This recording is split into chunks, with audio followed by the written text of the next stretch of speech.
मित्रों, आज की कहानी है रावण की मृत्यु के बाद शुरू होती है। जब हनुमान सीता से मिलकर लौटते हैं तो भगवान राम पूछते हैं, हनुमान सीता कैसी है? हनुमान उत्तर देते हैं, प्रभु आप पूछ रहे हैं कि सीता माता कैसी है? हनुमान उत्तर देते हैं, मेरे प्रभु आप पूछते कि माता सीता कैसी है, बेहतर होता कि आप पूछते क्या वैदेही अभी भी भौतिक रूप में है? जैसे घायल हिरणी पीड़ा से तड़पती है, जैसे मछली पानी के बिना बेचैन हो जाती है, वैसे ही हमारी माता अपने जीवन स्रोत आपके दर्शन के लिए तरस रही है। बताइए मेरे प्रभु, माता सीता को वापस लाने में देरी क्यों हो रही है? राम कहते हैं, अब और देरी नहीं होगी हनुमान। हनुमान कहते हैं, फिर मैं पवन वेग से उड़कर उसने तुरंत लेकर आऊँगा। राम उत्तर देते हैं, नहीं हनुमान, इतनी जल्दी इतनी बेचैनी उचित नहीं है। तब राम कहते हैं, राजा विभीषण। विभीषण उत्तर देते हैं, सूर्यवंशी मुझे आदेश दीजिए। राम कहते हैं, सीता को लाने की उचित व्यवस्था कीजिए।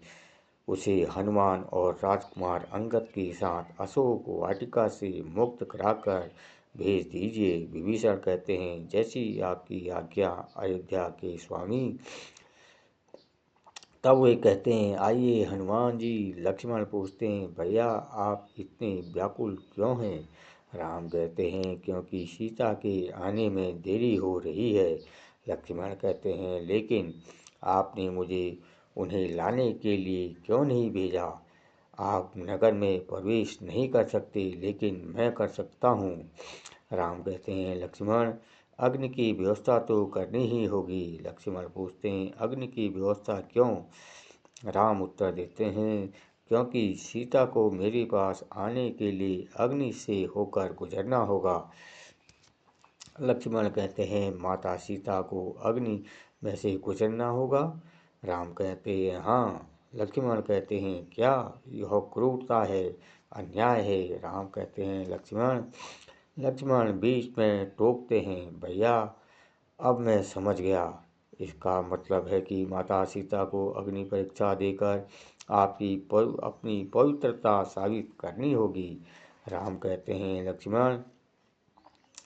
लक्ष्मण आगे कहते हैं, वही सीता जिसने रावण के महल में ऐशो आराम, धन संपत्ति और सुख सुविधाओं को छोड़कर अशोक वाटिका में खुले आसमान के नीचे सर्दी गर्मी बारिश और कठोर मौसम को सहा, सिर्फ अपने सतीत्व की रक्षा के लिए उनकी परीक्षा होनी चाहिए।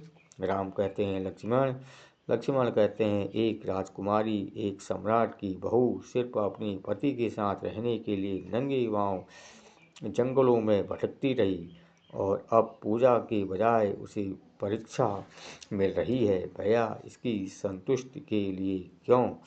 राम कहते हैं, लक्ष्मण सुनो। लक्ष्मण चिल्लाते हैं, नहीं भैया, मैं इस पर एक भी शब्द नहीं सुनूंगा। एक निर्दोष महिला को बलपूर्वक अपहरण कर लिया गया था और अब उसे दंडित किया जा रहा है। मैं ही था जिसने अपने आदेश का उल्लंघन करके उन्हें क्रोध से उसे अकेला छोड़ दिया था। यदि कोई दोषी है तो वह मैं हूँ।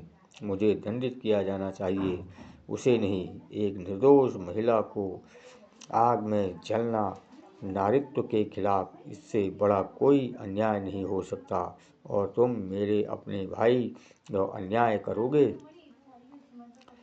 लक्ष्मण आगे कहते हैं, याद रखो भैया, मैं सीता को अपनी माँ मानता हूँ और उनका पुत्र होने के नाते यदि मुझे आवश्यकता हो तो मैं तुम्हारे विरुद्ध विद्रोह कर सकता हूँ। राम उत्तर देते हैं, अब कैसे सोच सकते हैं कि मैं सीता की परीक्षा ले रहा हूँ या कि मैं उस पर संदेह कर रहा हूँ? सीता जो एक क्षण के लिए भी मेरे हृदय में से नहीं जा सकती, जिसे मैंने अपनी दिव्य दृष्टि से निरंतर देखा, कोई और मेरे लिए उसकी पवित्रता को प्रमाणित करेगा? यदि किसी पुरुष का अपने हृदय किसी स्त्री पर विश्वास नहीं कर सकता तो कोई भी बाहरी प्रमाण उसे संतुष्ट नहीं कर सकता। राम और सीता दो नहीं हैं, हम एक ही हैं। सीता की परीक्षा लेने का मतलब है कि मुझे खुद पर भरोसा नहीं है।